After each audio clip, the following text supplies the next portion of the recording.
Jadi saya selalu ingin menyampaikan ke masjid manapun, belajar dari filosofi nama masjidnya, supaya kita bisa meningkatkan ketakwaan dari nama itu.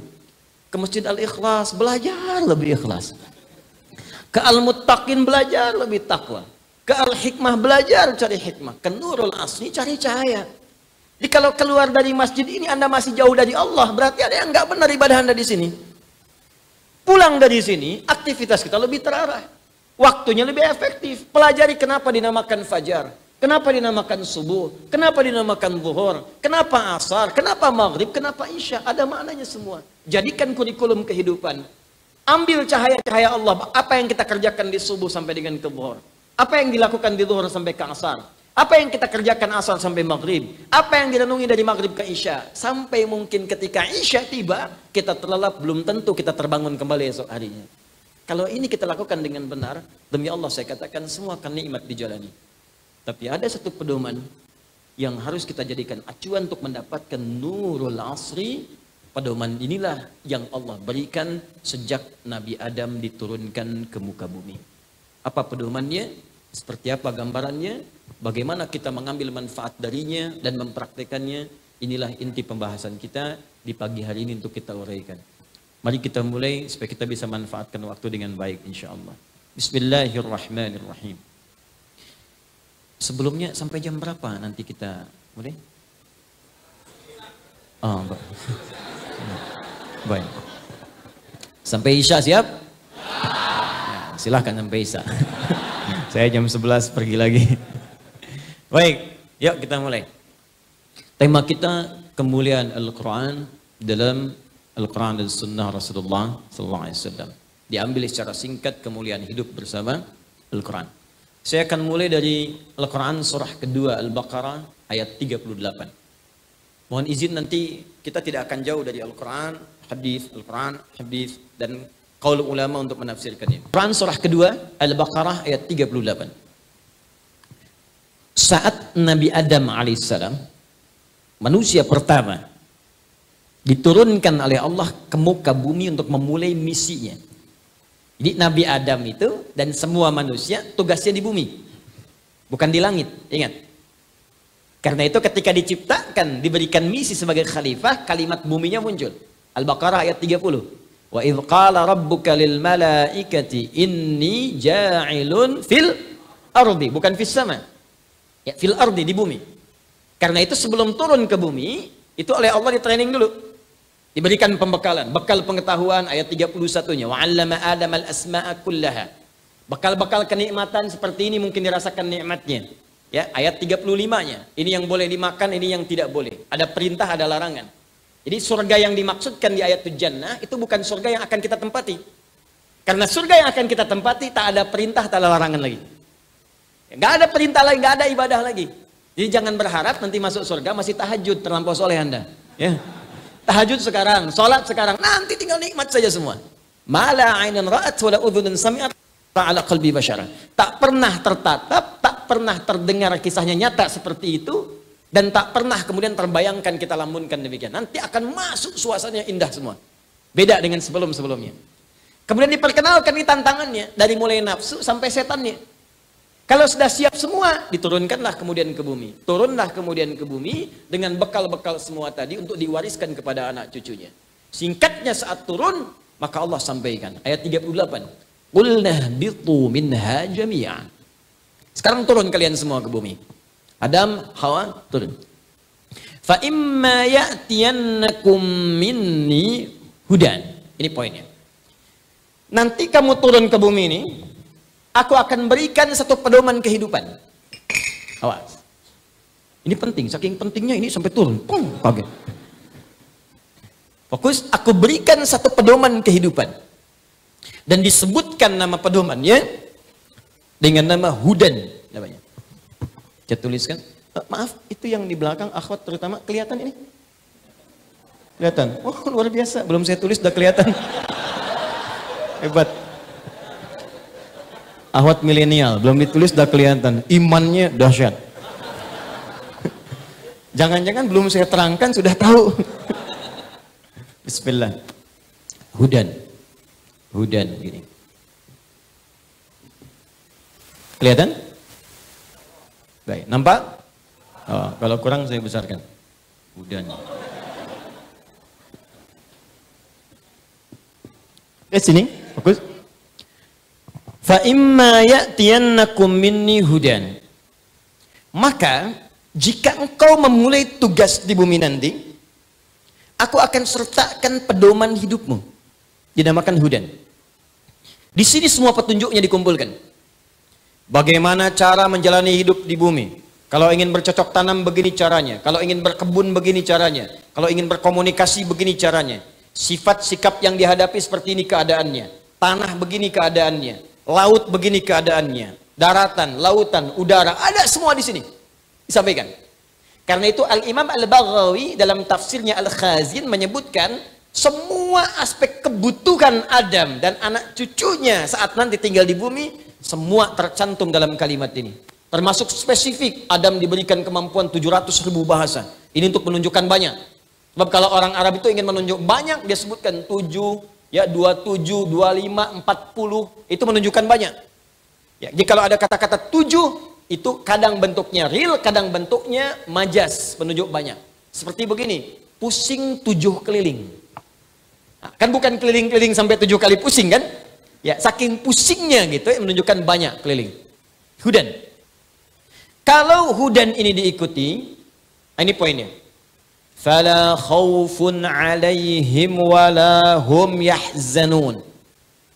Faman tabi'a hudaya. Kalau petunjuk yang aku berikan ini, pedoman hidup yang aku turunkan ini, kalian ikuti. Fala khaufun, aku jamin. 1. La khauf. Pakai fa. Itu kalau di ilmu nahwu. Fa harfu 'atfin rabitin baina syai'aini bila hududin. Paham? Tidak. Fa harfu 'atfin rabitin baina syai'aini, huruf konjungsi kata sambung yang mengikat dua hal tanpa jeda bila hudud. Jadi kalau ada fa, ada dua perbuatan, satu dan keduanya itu disambungkan dengan cepat tanpa jeda. Contoh prakteknya, Nabi Zakaria pernah sholat. Saat sholat berdoa kepada Allah supaya minta diberikan keturunan. Jadi begitu beliau sholat, minta kepada Allah, sholatnya di mihrab, itu diabadikan di Quran surah ketiga Ali Imran ayat 38. Hunalika da'a Zakaria rabbah. Qala rabbi habli min ladunka dzurriyyatan thayyibah innaka sami'ud du'a. Di mihrab itulah Zakaria alaihissalam sholat berdoa kepada Allah dalam sholatnya. Minta keturunan, ya Allah engkau pemberi tanpa batas. Orang mengatakan aku punya keterbatasan. Mustahil istriku punya keturunan karena dia divonis secara medis, monopos dan mandul. Aku minta kepadamu yang tak punya batas. Engkau pasti mendengar doaku. Kalau pada yang maha mendengar saya tidak dikabulkan, kepada siapa lagi aku mesti minta? Begitu selesai doanya, belum selesai sholatnya. Sholatnya belum tuntas, masih berdiri. Berdiri dalam bahasa Arab disebut qaim, qaimun. Sedang sholat belum selesai disebut yusalli. Itu masih qaimun yusalli di mihrab, fil mihrab. Tiba-tiba baru selesai doanya, seketika turun malaikat. Dari mana taunya turun malaikat seketika? Pakai fa, ayat 39-nya. Fanadathul malaikatu wa huwa qaimun yusalli fil mihrab. Annallaha yubashshiruka bi Yahya. Jadi kalau bahasa kita begini, baru selesai doa, seketika malaikat turun. Padahal salat belum tuntas. Menyampaikan pesan, Allah menjawab doamu, dikabulkan, langsung istrimu akan mengandung saat ini juga, dan anak yang lahir diberi nama langsung oleh Allah Yahya, artinya hidup. Yang mustahil menurut manusia, lahir dari rahim seorang yang divonis monopos dan mandul bayi yang hidup, kata Allah nggak ada yang mustahil bagiku. Jadi dan terjadilah dia. Itulah fa. Jelas? Nah sekarang Allah mengatakan, kalau nanti kamu hidup di muka bumi, aku kasih pedoman. Kalau engkau praktekkan pedoman ini, maka menggunakan fa, seketika tanpa jeda. La khaufun. Aku hilangkan semua kegelisahan dalam hidupmu. La khauf, tidak gelisah, tidak takut. Lawan dari tidak takut, takut. Persamaan dari tidak takut artinya tenang. La khauf, aku jadikan tenang hidupmu. Kamu aktivitas apapun, kalau kamu pakai pedomanku ini, kamu akan tenang. Mau berumah tangga, baca dulu pedomanku, kata Allah. Praktekkan. Begitu dibaca, dipraktekkan, rumah tangga tenang. Enak. Masalah besar selesai dengan senyuman. Kadang-kadang sholat di atas sajadah tuntas. Tapi kalau nggak engkau gunakan pedomanku, nanti kita akan lihat. Kesulitan mungkin akan datang. Masalah kecil diperdebatkan sampai semakin membesar. Kadang-kadang mau ke pengajian aja masih debat. Istri datang nanya suami, papa kita pengajian. Siap mah? Mama pakai baju apa ya? Yang biru apa yang hijau pak? Nih, biru bagus mah. Kayaknya hijau deh. Nanya tapi udah punya jawaban. Masih mending kalau dipakai keluar kuning. Kata Allah kalau dipakai petunjukku, senyum selesai. Tapi kalau nggak dipakai, nggak akan tuntas. Ujung-ujungnya rame, ujung-ujungnya ribut, ujung-ujungnya kriminalitas kemudian terjadi dalam kehidupan. Satu, engkau gunakan petunjukku, tenang hidupmu. Dua, wala hum yahzanun. Wala humnya taukid, yahzanun. Begini cara menerjemahkannya. Wawunya ataf ke sini, mengikuti hukum ke sini, dan aku jamin pula dengan cepat, aku pastikan mereka itu, karena taukid, yahzanun, tidak akan pernah merasa sedih. Tidak sedih. Tidak sedih artinya senang. Jadi Masya Allah, sejak Adam diturunkan ke bumi untuk bertugas menjalani misi di bumi, hidup di bumi, itu kata Allah, nikmati hidupmu dengan senang. Nikmati hidupmu dengan tenang.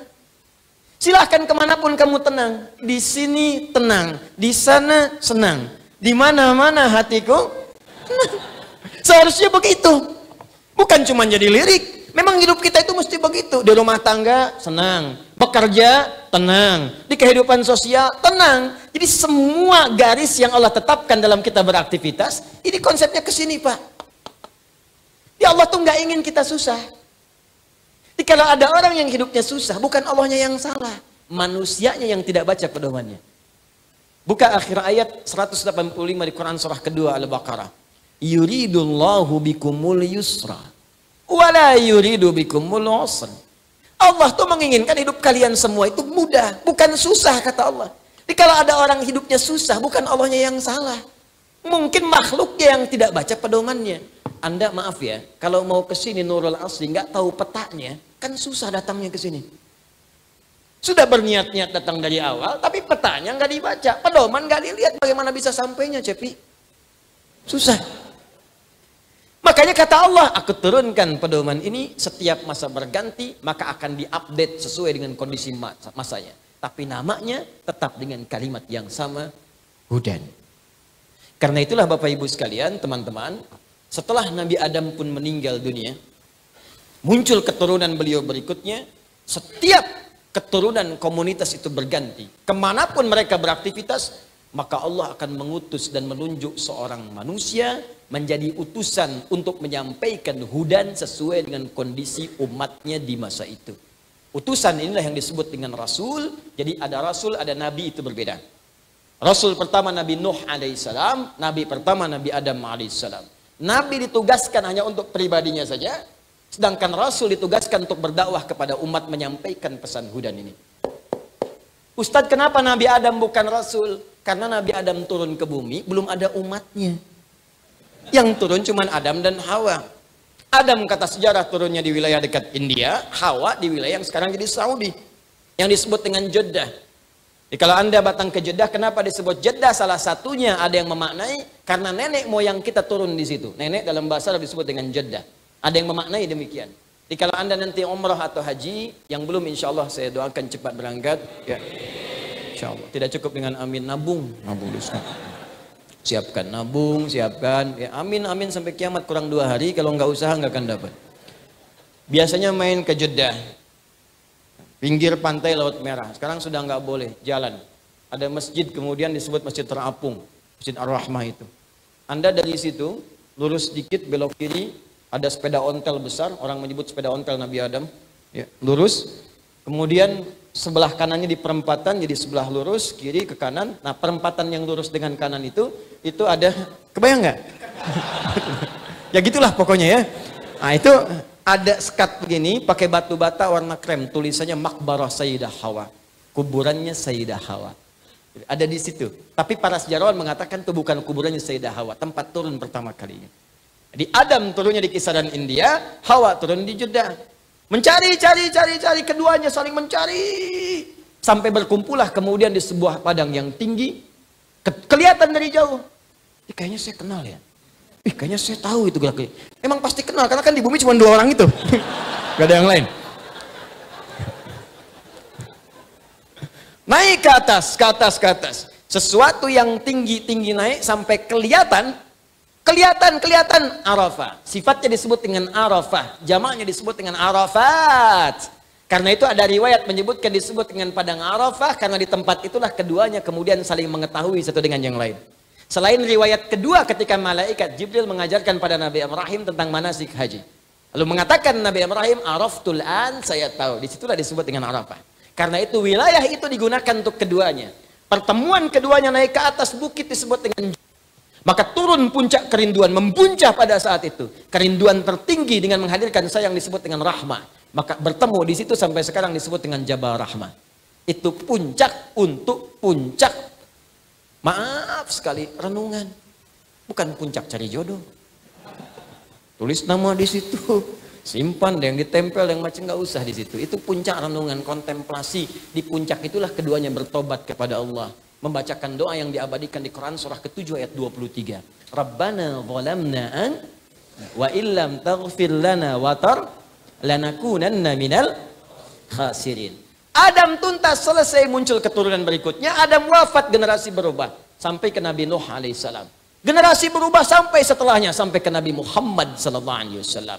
Secara singkat, setiap masa berganti, Rasul diutus yang berbeda, setiap Rasul menerima petunjuk-petunjuk yang dengan petunjuk itu misinya tetap sama, disebut dengan hudan. Kitabnya bisa beda namanya, tapi esensinya tetap kembali ke sini. Contoh, kenal Nabi Musa? Bagus. Kalau kenal saya pulang. Luar biasa. Cukuplah ini kelihatan sebelum ditulis. Jangan kenal Nabi Musa.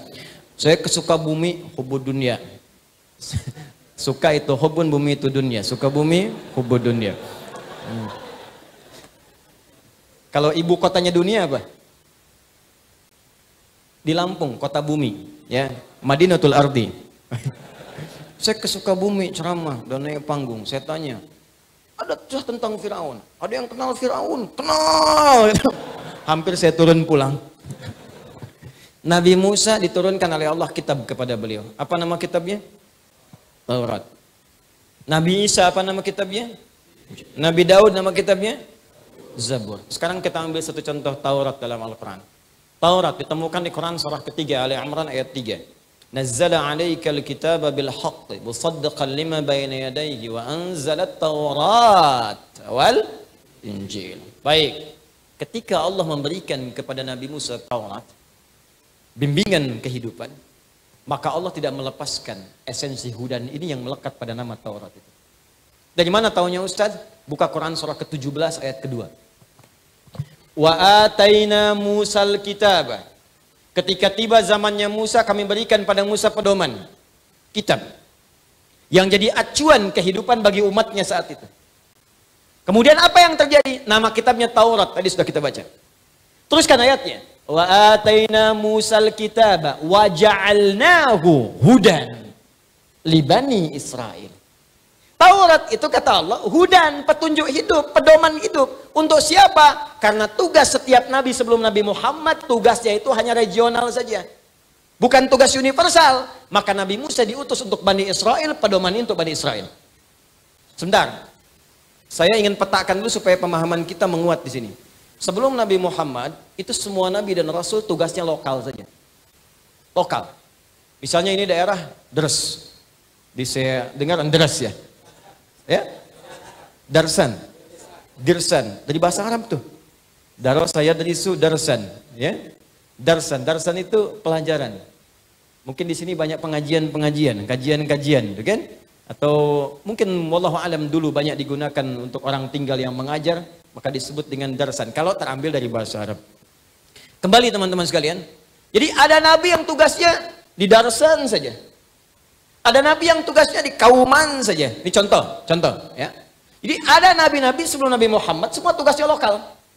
Bahkan yang paling menarik, ada 2 desa berseberangan, nabinya bisa beda. Ini nyata. Ya, buka Qurannya. Kita ambil Qurannya dulu. Lihat Quran surah 51 Adz-Dzariyat. Ayat 24 sampai 30. Nabi Ibrahim dengan Nabi Lut hidup satu masa. Itu keponakan Nabi Ibrahim, Nabi Lut itu. Cuman dinasnya, Nabi Ibrahim misinya di tempat A, Nabi Lut di desa B. Desanya bergandengan.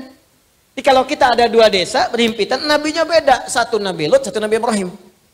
Begitu Nabi Lut berdakwah pada umat, sering diejek, bahkan diancam, bahkan ditantang. Katanya mau diazab. Mana azabnya Lut? Ditunggu kemarin katanya datang azab. Belum datang juga, diolok-olok.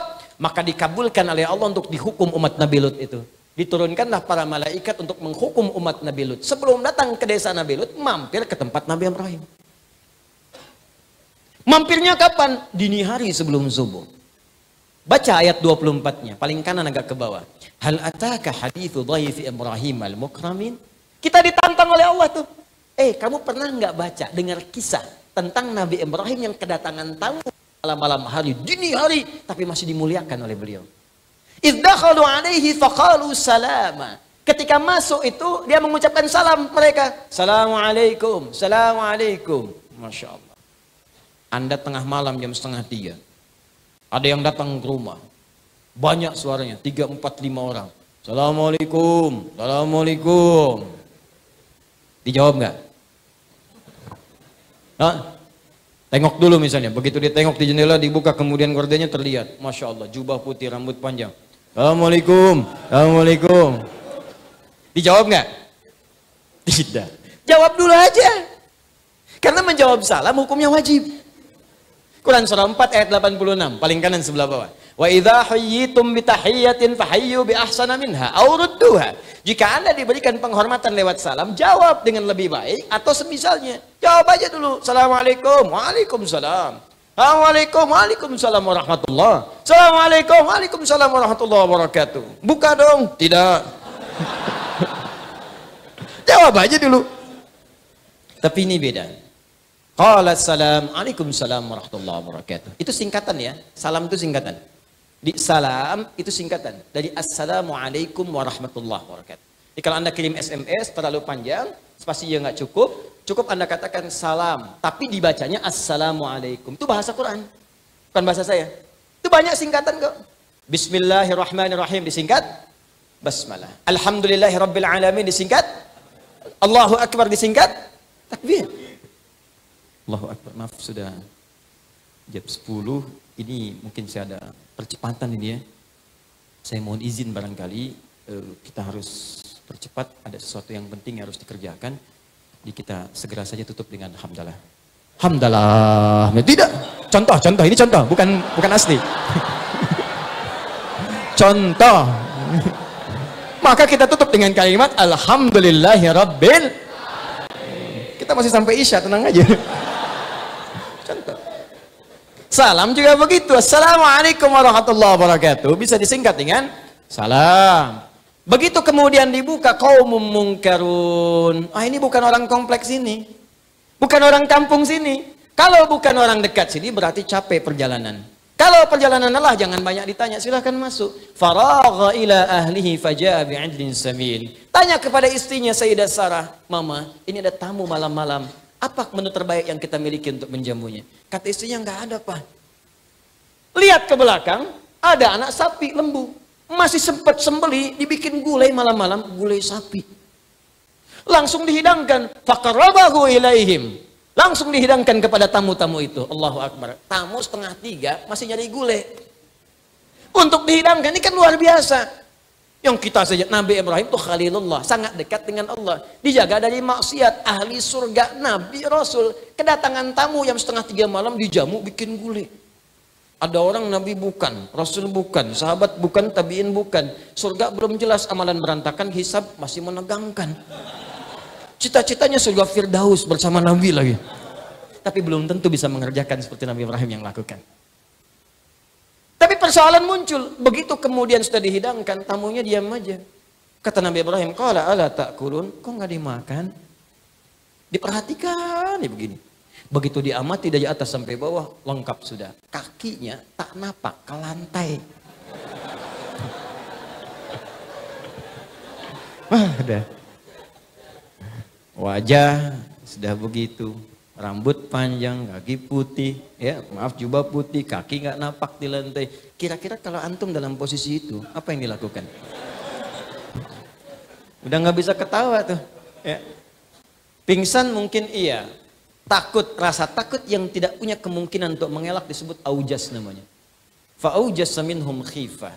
Maka takut luar biasa, cuman nggak punya kesempatan mengelak, udah ada di situ. Tiba-tiba apa yang dikatakan tamu-tamu itu? Qalu la takhaf. Kamu jangan takut. Kami malaikat yang sedang menyamar. Nyamar jadi manusia, laki-laki seperti itu untuk datang ke satu kaum. Tapi karena engkau telah berbuat baik, kami cuma mampir ke sini, tapi diistimewakan oleh engkau. Maka Allah kirimkan berita gembira. Karena perbuatanmu yang tidak biasa ini, Allah berikan anugerah yang tidak biasa. Wabasyaruhu bighulamin alim. Istrinya yang divonis monopos dan mandul itu, tiba-tiba diberikan anugerah berita pada saat itu akan mengandung seorang anak yang cerdas. Maka di sini ada rumus tafsir dari Al-Quran memberi isyarat pada kita, kalau Anda punya kesulitan yang tinggi. Dan semua orang mengatakan mustahil. Apapun itu. Entah itu penyakit, entah itu pekerjaan, entah itu sebuah kesulitan. Maka cari amalan yang tidak banyak dikerjakan oleh banyak orang. Orang tidur, Anda bangun. Orang makan, Anda puasa. Maka Allah pun akan berikan anugerah kepada Anda yang tidak diberikan kepada umumnya manusia biasa. Itu yang dimaksudkan di Quran surah kelima ayat 35. Paling kanan sebelah bawah. Ya ayyuhalladzina amanu taqullaha wabtagu ilaihil wasilah. Kembali ke tadi. Ketika ditanya, qala fama khatbukum ayyuhal mursalun? Oh, kalian ini utusan, kalian malaikat mau kemana mampir ke sini? Apa jawabannya? Inna ursilna ila qaumin mujrimin. Sebetulnya tugas kami bukan di sini, ke tempatnya Lut alaihi salam. Ada kaum yang di situ kriminalnya tinggi. Kaum pendosa yang nantang azab, kami diutus untuk mengadab. Bayangkan, desanya cuma beda sekat begini. Jadi dua desa, nabinya dua. Dalam dua distrik, beda nabi. Jadi semua nabi lokal, termasuk Nabi Isa alaihissalam, Yesus, Mesias, itu beliau tugasnya di wilayah sebagian Palestina saja. Jadi kalau nyampe ke Indonesia kejauhan, ya, daerah sana. Nah, cuma satu nabi. Jadi begitu sampai ke Nabi Musa, Taurat, Hudan untuk Bani Israel. Nabi Isa, Injil, Hudan, Bani Israel. Begitu tiba Nabi Muhammad, di sini inti pembahasan kita. Karena ini nabi paling istimewa. Didoakan oleh nabi-nabi sebelumnya. Disebutkan isyarat namanya. Karena itu Allah berkehendak, karena ini nabi yang terakhir, diutus untuk semua manusia tanpa batas, tanpa ada sekat waktu, maka kitabnya pun mesti istimewa, dan diturunkan di waktu yang istimewa, dan semua yang kena dampak kitab itu, semua akan jadi istimewa. Maka ketika diminta turun melalui malaikat Jibril, turunkan pada Muhammad SAW wahyu ini. Begitu turun, Jibrilnya langsung diangkat naik status jadi Sayyidul Malaikati wal Mursalin. Pemimpin para malaikat. Kapan turunnya? Satu malam. Malamnya berubah naik status jadi malam penuh dengan pahala. Malam Al-Qadar. Malam istimewa. Jadi kalau kita ingin memberikan sifat keistimewaan pada sebuah waktu, tambahkan tak di ujungnya. Misal, Lail itu malam. Kalau malamnya beda, bukan malam biasa. Malamnya istimewa. Beda dengan yang lainnya, tambahkan tak di ujungnya. Berubah dari Lail jadi Lailah. Begitu diturunkan wahyu kepada Nabi Muhammad SAW, maka nama Lail berubah menjadi Lailah. Inna anzalnahu fi Lailatul Qadar. Begitu bersamaan kita ibadah, lebih daripada 1000 bulan pahalanya. Lail cuma malam, waktu. Jamaknya layali, turunannya lili, lela, lala, layali, lail, itu malam. Ibu leli, ibu malam-malam. Waktu. Lailah istimewa. Harinya apa? Turun di Jumat. Begitu turun hari Jumat, Jumatnya berubah jadi Sayyidul Ayyam. Pemimpin hari. Bulannya apa? Ramadan. Begitu turun di Ramadan, berubah jadi Sayyidul Syuhur. Pemimpin semua bulan. Turunnya di mana? Makkah. Makkahnya langsung mubarakah. Nabi pindah ke Yathrib. Yathrib itu kotor. Yathrib itu salah satu anak keturunan Nabi Nuh alaihissalam. Bertempat di situ, dikenal daerahnya dengan Yathrib. Pada masa Nabi Muhammad itu masih kotor, jauh tertinggal ekonominya. Datang Nabi ke situ, turun Quran, berubah nama, penuh dengan cahaya, jadi kota, maju, bebas dari kemiskinan dalam 3 tahun. Maka dirubahlah namanya dari Yathrib jadi Al-Madinah Al-Munawwarah. Diturunkan pada Nabi Muhammad, naik status jadi Sayyidul Anbiya'i wal Mursalin. Apa kitab itu? Dirangkumlah di Quran, surah kedua, ayat 185. Paling kiri di pertengahan. Syahrul Ramadhan alladzi unzila fihil Qur'an. Nama kitab yang diturunkan pada Nabi Muhammad kita semua sudah mengetahuinya, namanya Al-Qur'an. Tapi yang tidak banyak dipahami, ayatnya seringkali berhenti di sini, nggak diteruskan. Teruskan ayatnya. Hudan. Apa fungsi Quran ini? Allah jawab langsung. Kalau Anda tanya, kenapa ya Allah engkau turunkan Quran pada Nabi Muhammad? Apa fungsi Al-Quran? Apakah sekedar dibaca? Apalagi jadi pajangan? Apalagi jadi hiasan? Apalagi jadi objek untuk dijual mushafnya? Kata Allah, bukan. Aku turunkan Quran di bulan mulia, waktu yang mulia, hari mulia, Rasul paling mulia, pada Nabi yang paling mulia, untuk menunjukkan misi yang istimewa pada Al-Quran itu dengan penuh kemuliaan. Apa misinya? Hudan. Ini dia. Karena Nabi diutus tanpa batas, maka kalimatnya bukan bani kada, ailah kada, kalimatnya linnas. Karena itu saya buka dengan mengenalkan nama manusia tadi di awal. Nas, manusia tanpa batas dengan sifat sosialnya, semua tanpa kecuali. Kelompok manapun, tinggal di manapun, masanya kapanpun. Nas, udah linnas. Karena kalimatnya nas, gak ada batas. Maka Al-Quran itu selalu akan update di setiap keadaan. Di zaman Nabi sampai sekarang dijamin oleh Allah. Maaf, jangankan isinya, semua kalimatnya pun dijamin dijaga oleh Allah, tidak akan pernah berubah. Sampai kita kembali kepada Allah pun. Jadi ini mohon maaf ya. Coba kita sejenak diam dulu. Terus kita renungkan dengan akal sehat kita. Kalau Al-Quran ini itu karya manusia, pasti ada sifat-sifat kemanusiaan di dalamnya. Sifat-sifat makhluk. Makhluk itu kan selalu mengalami perubahan. Penyesuaian, bahkan bisa perubahan. Makanya semua karya makhluk itu rentan pada perubahan. Tulisan kita yang Latin, ejaan kita, selalu ada EYD, ejaan yang disempurnakan. Dulu ulama ditulisnya begini. Ulama. Sekarang baru jadi begini. Johnny DJ John Johnny pakai J sekarang. Quran gak ada yang berubah. Silahkan Anda cek. Setiap kalimatnya, setiap hurufnya sampai sekarang gitu-gitu aja. Apakah alif lam mim bertransformasi menjadi alam? Tidak. Alam nasroh tetap alam, alif lam mim tetap alif lam mim. Nggak berkurang hurufnya, nggak berkurang harakatnya. Bahkan semua sempurna, titiknya sempurna. Kalau bukan firman Allah, siapa yang bisa berbuat begitu? Al-Quran. Dengan cara apa lagi meyakinkan kebenaran Islam dan Qurannya? Silahkan cek. Dan sifatnya juga unik. Semua buku manusia, karya-karya manusia, kalau dibaca, Anda pasti bosan. Cuma Al-Quran di muka bumi ini yang dibaca berkali-kali tak pernah ada orang bosan dan pusing membacanya. Silahkan cek. Saya sepanjang ini jadi ustadz belum pernah dengar keluhan ada orang pusing baca Al-Fatihah. Al-Fatihah Quran bukan? Quran sehari 17 kali dibaca. Orang Islam pasti 17 kali baca Al-Fatihah. Kalau dia kurang baca 16 kali berarti sholat subuhnya cuma 1 rakaat.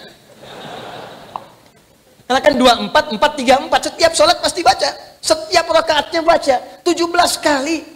Silahkan cek novel paling bagus cari di Jogja. Bacaan paling hebat, paling bagus digemari. Baca 17 kali sehari. Demi Allah saya katakan gak akan sanggup. Sehari dibaca sudah 2 kali mungkin 3 kali sudah hotam nih. 4 kali bosan. Quran gak ada orang bosan. Tapi uniknya kalau dibaca cepat ngantuk. Itu cuma Quran. Nanti kalau kita belajar fikih ibadah, ada banyak yang unik. Quran, cuman Quran. Anda baca Al-Quran, ya, itu 1 jam masih begini, online. Wah, ada berita, Ada Sunda Empire, ada ini, ada macam. Sampai terakhir Wah Empire. Lo bikin gini macam-macam.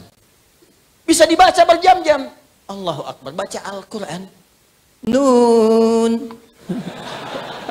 Baru nun doang satu tuh, udah bisa ngantuk. Kenapa? Karena memang hudan, ada musuhnya, ada setannya. Yang lain nggak ada godaan. Jadi kalau ini bukan firman Tuhan, bukan firman Allah, mustahil punya sifat begini. Ini Allah ingin memberikan penjelasan pertama bahwa ini hudan berasal dariku.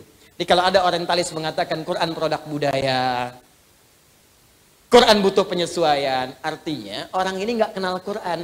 Masa Anda mau belajar pada yang tidak kenal Quran? Anda belajar fisika pada dosen fisika, belajar kimia pada dosen kimia. Anda belajar Quran pada yang ngerti Quran. Ini Anda belajar Quran pada yang nggak ngerti Quran. Ya di mana logikanya, Joni?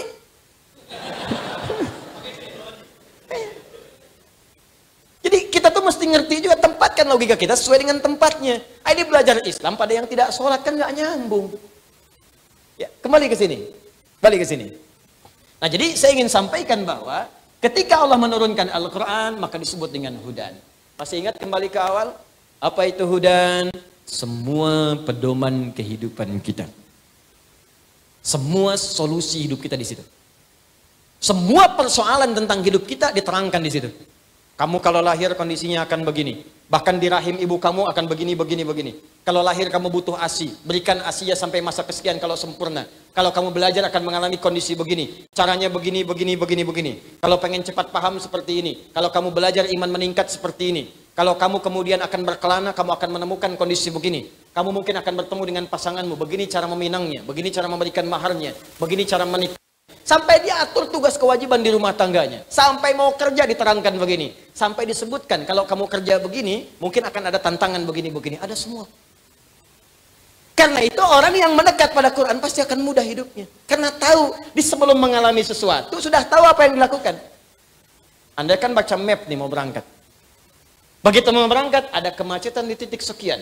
Belok kanan, belok kiri. Setelah 300 meter ada tukang somai. Ada semuanya. Nah itu Quran tuh begitu. Bahkan sebelum kita lalui sudah ada. 20 tahun mendatang ketika Anda merencanakan pernikahan akan terjadi seperti ini. Persoalan di rumah tangga dari mulai miskomunikasi sampai hal yang tidak bisa diselesaikan berdua disebutkan. Dan solusinya ada di situ.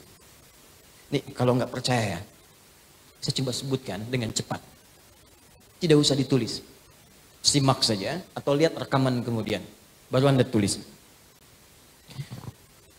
Cepat. Saat masih dalam kandungan, diberitahu oleh Allah, kondisi kandungan akan begini, pergerakan janinnya dan seterusnya. Quran surah ke-22 ayat yang kelima. Doanya, supaya nanti kalau lahir anaknya soleh, dekat dengan Allah, baik dengan orang tua. Quran surah ke-7 ayat 189. Begitu lahir diberi petunjuk, ibu yang baru melahirkan berikan ASI sempurna. Kalau pengen komplit berikan 2 tahun. Bapak jangan ganggu ibu, fokuskan bapak untuk mencari rezeki supaya bisa mensuplai kepada ibunya. Quran surah kedua ayat 233. Itu nyata, betul. Ya, wal walidatu yurdi'na auladahunna haulaini kamilaini liman arada an yutimma radha'a wa 'alal mauludi lahu rizquhunna wa kiswatuhunna. Suami yang baru mendapatkan karena keturunan, dorong istri, berikan semangat supaya nanti memberikan ASI dengan kualitas terbaik, jangan diganggu psikologinya. Karena itu tugas-tugas lain bapak yang kemudian dorong itu. Ya maaf ibu dan teman-teman sekalian, kita pasti akan mengerti. Kalau ibu sedang melahirkan, rasa sakit itu setengahnya akan hilang. Ketika bayi kemudian yang hadir dilahirkan disampaikan kepadanya. Setengahnya hilang. Setengahnya lagi ketika suami hadir di sampingnya. Masya Allah mama, anak kita sudah lahir sayang. Ih Masya Allah matanya mirip kamu. Tapi kok bibirnya mirip tetangga kita ya? Jalan. Nah itu nanti bahasan yang lain. Naik lagi sampai 2 tahun. Pendidikan pertama apa yang diberikan pada anak 2 tahun? Dia mulai bisa bicara, mulai bergerak, mulai macam-macam.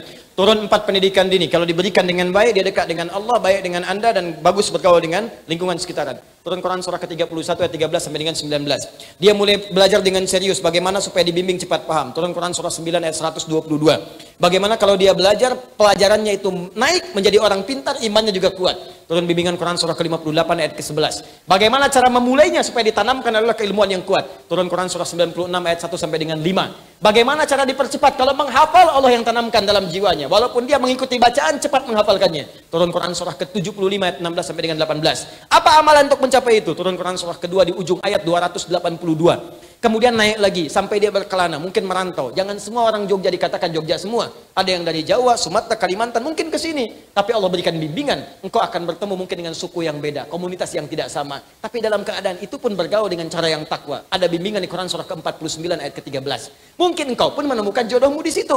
Maka ketika engkau bertemu dengannya, jangan terjebak dalam perbuatan yang dilarang. Ya, hati-hati, jangan dekati zina, jangan dekati yang buruk-buruk. Tapi kalau mau, cepat lamar. Makanya saya sering katakan, para akhwat yang belum menikah, jangan percaya kalau ada laki-laki mengatakan, sayang, antar yuk pakai beca. Aku bonceng yuk pakai motor. Jawab dengan kalimat yang indah, aku tidak perlu motormu. Yang aku perlukan, tuliskan namaku di buku nikah kita. Catat. Bikin status. Aku tak peduli dengan motornya, yang aku impikan BPKB-nya. Oh, bisa aja. Apa itu BPKB? Buku pernikahan kita berdua. Langsung direkam sana. Tuh Bu, suaminya ngerekam Bu. Masuk. Maka berikan maharnya yang terbaik. Turun Quran surah keempat ayat yang keempat. Langsungkan pernikahan, jangan lama-lama. Quran surah 30 ayat ke-21. Bahkan saat menikah pun ada training khusus. Training Quraninya, ini pendidikannya. Nanti kalau menikah suami kewajibannya begini, istri begini. Quran surah 4 ayat 34. Kalau ada persoalan komunikasi sampai hal yang tak bisa dipecahkan, cari orang bijak untuk berkonsultasi. Quran surah 4 ayat 34 sampai 35.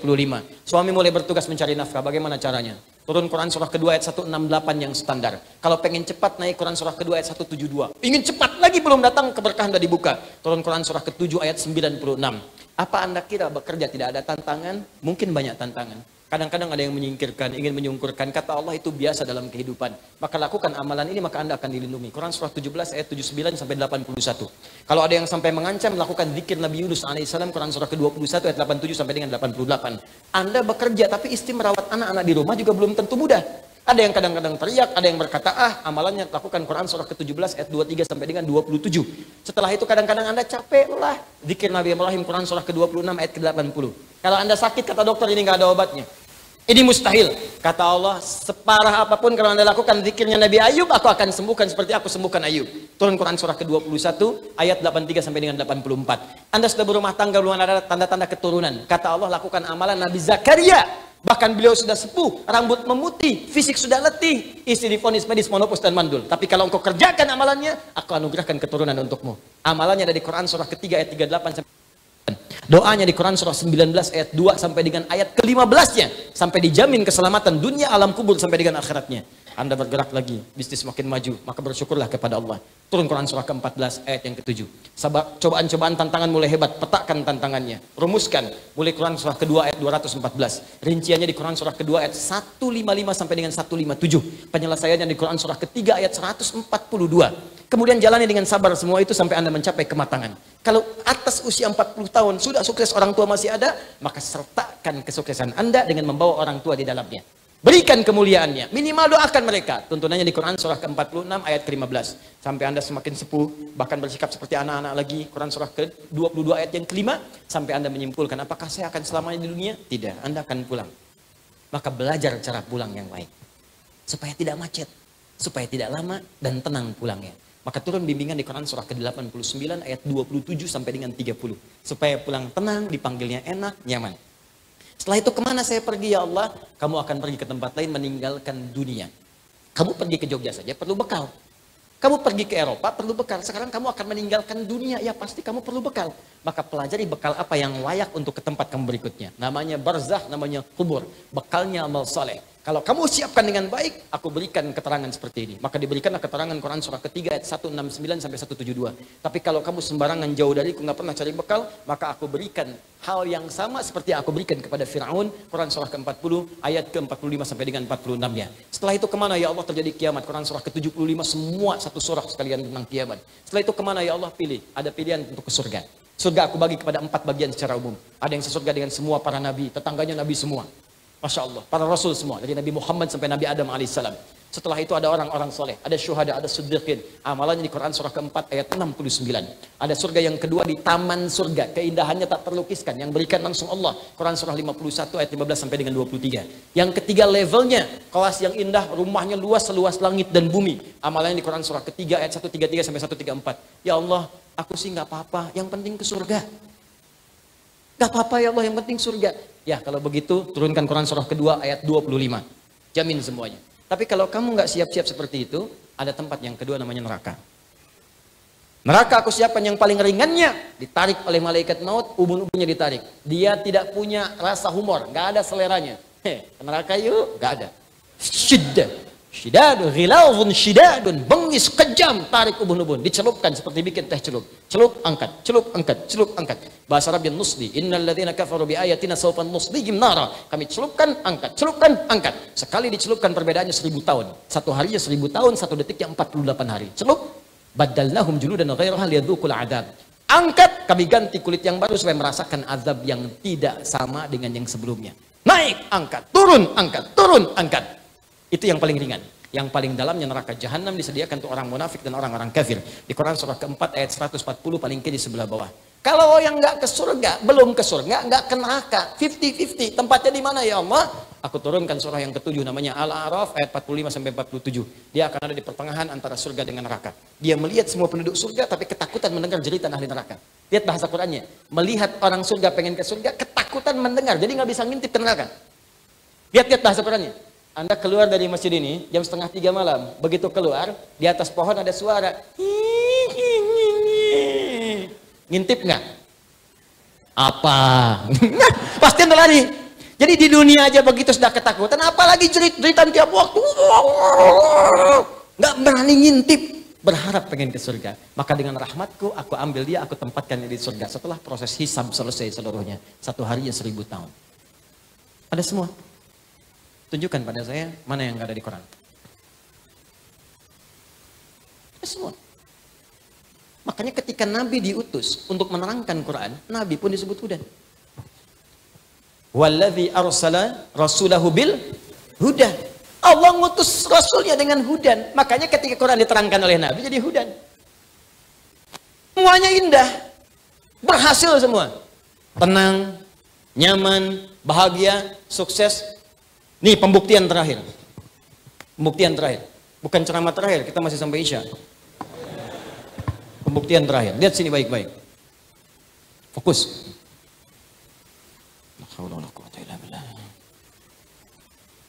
Ya Allah, ampuni dosaku ya Allah. Datang. Nggak apa-apa Pak. Udah. Terima kasih. Alhamdulillah. Akhirnya yang dapat hidayah juga. Biasanya datang sendiri, nerangin sendiri, ngapus sendiri, nulis sendiri. Biasa, bawa kameramen sendiri. Allah, jemaah cuma ngeliat, kadang senyum, ketawa, masuk surga. Enak banget. Sempurna hidupnya. Ini lihat sini. Al-Quran diturunkan di mana? Ya kalau tidak tahu cepat katakan wallahu alam gitu aja. Wah, keburu habis waktunya. Ya. Malaikat ditanya, di jawabannya apa? Wallahu alam. Qalu subhanaka la ilma lana illa ma 'allamtana. Al-Baqarah 32. Sahabat ditanya, Allah Rasulullah alam, selesai. Anda malaikat bukan, sahabat bukan. Di mana Tuhan diturunkan? Allahu alam. Ya, di mana Quran diturunkan? Masa Allahu alam di Mekah.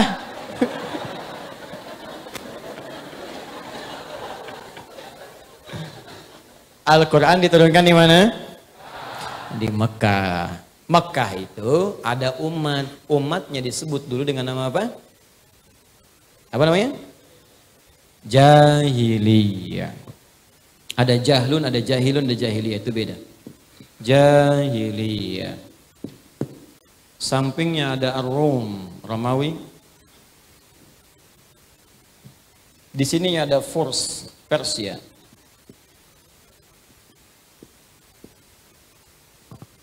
Romawi maju bu, punya imperium. Peninggalannya sebagian ada di sini. Saya sempat diizinkan Allah untuk belajar di Tripoli, Libya. Punya leptis magna dengan Subrata. Itu sepanjang laut Mediterania. Sampai ke Italia, sampai ke sana. Itu peradaban Romawi masih terlihat sampai sekarang. Bekas-bekasnya. Masih ada. Kolosiumnya. Masuk saya ke sana. Saya masuk, saya pelajari, saya lihat. Bahkan mereka sudah punya sistem spa. Salon spa gitu. Udah ada. Bikin. Saya lihat semua. Ada pertarungan, tempat gladiator, macam-macam. Ada semua. Ya. Kemudian sempat saya ke Turki. Satu daerah itu kan memanjang Mediterania ke sana. Ada juga sebelah sana. Romawi udah punya peradaban. Persia punya kekaisaran. Sampai sekarang kelihatan sistemnya dan sebagainya. Maju. Terutama ahli di bidang administratif. Ahli di bidang administratif. Makanya bahasa Arabnya menteri itu wazir. Wazir itu asalnya bahasa Persia. Dari Persia. Ya karena dulu mereka pakar di bidang administratif. Tapi di Mekah ada apa? Romawi tidak, Persia jauh. Yang ada jahiliyah. Jahlun itu bodoh. Jahilun orang bodoh. Bodoh di sini tidak harus melulu dipahami, nggak punya pengetahuan, belum tentu. Jahlun dalam bahasa Arab bisa juga diartikan tidak kenal pada nilai-nilai kebaikan. Umum, nggak kenal pada yang baik. Karena ilmu itu baik, maka lawan ilmu itu jahlun. Di semua yang tidak kenal pada kebaikan disebut jahlun sifatnya. Orangnya jahil. Jadi kalau tak kenal pada akhlak, jahil juga. Tak kenal pada ilmu, jahil. Tak kenal pada Allah Tuhannya, jahil juga. Jahlun. Kalau digabungkan sifat perbuatan dan pelakunya, maka tambahkan tak di ujungnya, tengahi dengan ya nisbah. Maka berubah jadi jahiliyah. Maksudnya apa? Di tempat ini komplit semua orang bodoh ada di sini. Pencuri di sini semua. Begal, lengkap. Saya cuma ngasih tahu ya, pembegal sekarang mendingan cepet tobat deh. Ya. Nggak ada apa-apanya dengan yang jahiliyah. Jahiliyah itu kalau sudah membegal profesional, sekampung begal semua. Betul, namanya Gifar. Gifar itu kampung begal. Bahkan pimpinannya namanya Jundub bin Junadah. Ketika tahu ada Nabi bawa petunjuk, datang ke Mekah, langsung tobat. Itu baru lihat Nabi, langsung kemudian bersyahadat. Senyumnya, auranya, kebaikannya. Ya Rasulullah, sini Rasulullah berikan wasiat kepada aku pesan yang tegas. Kata Nabi, pulang dulu kamu ke Gifar, sabar dulu dakwah di sana. Tidak ya Rasulullah, aku nggak akan pulang sebelum aku ikrarkan syahadatku di depan orang-orang Mekah dekat Ka'bah ini. Kata Nabi, jangan dulu, kamu ini masih lemah, nanti kamu malah diintimidasi. Tidak ya Rasulullah, saya ini membegal terang-terangan, masa syahadat sembunyi-sembunyi? Datang dia ke Ka'bah mengatakan, ya ma'asyara Quraisy, asyhadu an la ilaha illallah wa asyhadu anna Muhammadar Rasulullah. Hei semua orang Quraisy, saksikan, aku bersaksi tiada Tuhan selain Allah dan Muhammad SAW Rasulullah. Apa yang kalian mau lakukan? Dipukulin. Jatuh pingsan. Sebelum dilanjutkan datang Ali bin Abi Thalib. Di riwayat lain mengatakan Hamzah, ya bin Abdul Muttalib. Datang, jangan teruskan. Kenapa jangan diteruskan? Ini orang Gifar.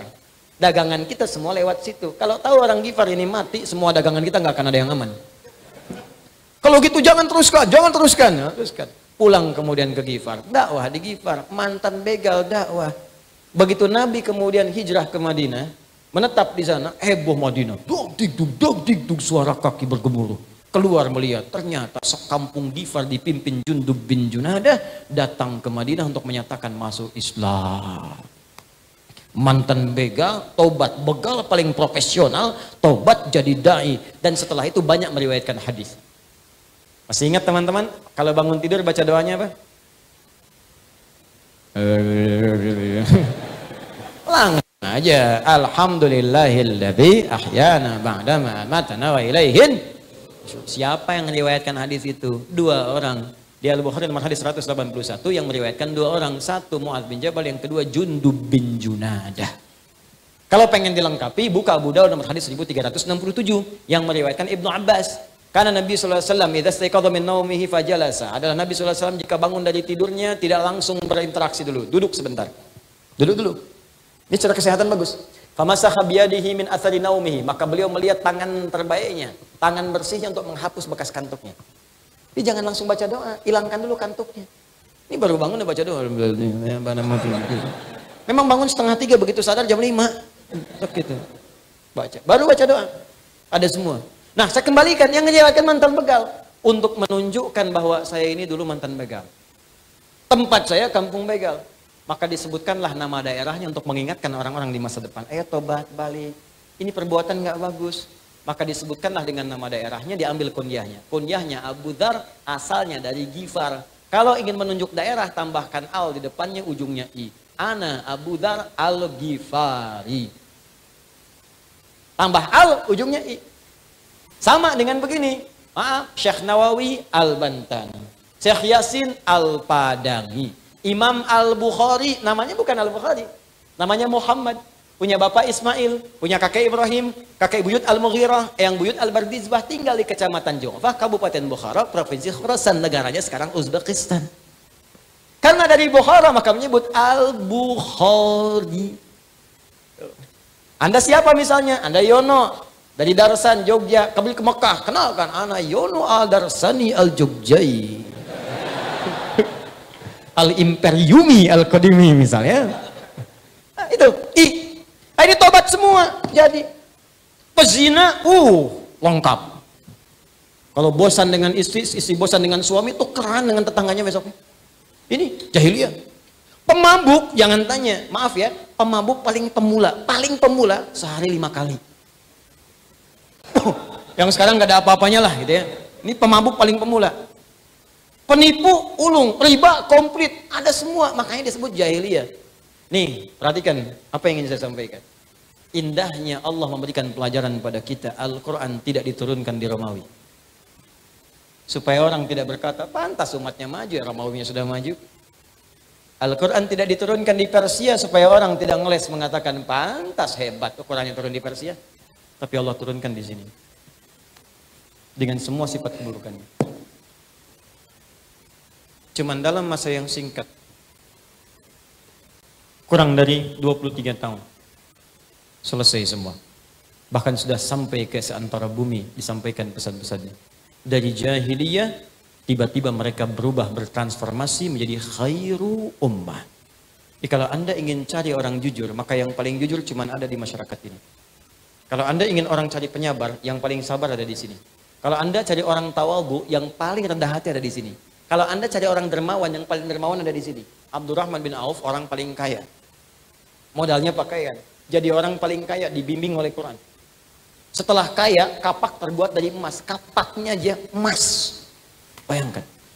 Kapaknya emas. Pekerjaannya apa? Sepertiga penduduk Madinah dibebaskan utangnya oleh beliau. Sepertiga lagi diutangi, dimodali. Sepertiga lagi disantuni. Artinya semua orang Madinah dibantu semua. Itu baru satu orang. Muncul 12.000 sahabat Nabi, 38-nya panglima. Satu kekuatan panglimanya bisa menaklukkan Romawi dan Persia.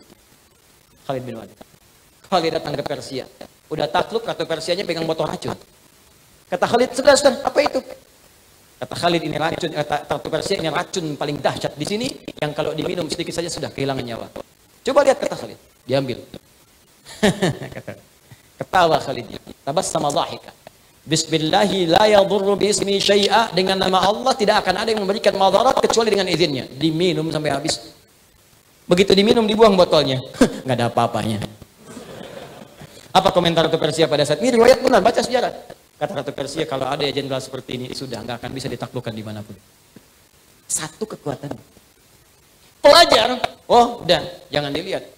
Anda melihatnya Ali bin Abi Thalib sahabat Nabi. Gali lagi, coba telusuri sejarahnya. Bagaimana pengetahuan beliau? Bukan cuma Quran hafal, ahli balaghah, ternyata pakar matematika juga. Buka tafsir Al-Jawahir karena Syekh Tantawi Jawahir. Lihat jilid terakhirnya. Di situ ada matematika Quran. Bagaimana sahabat Ali bin Abi Thalib menyelesaikan persoalan matematika dengan ayat Quran? Ada. Itu diikuti kemudian oleh orang-orang setelahnya.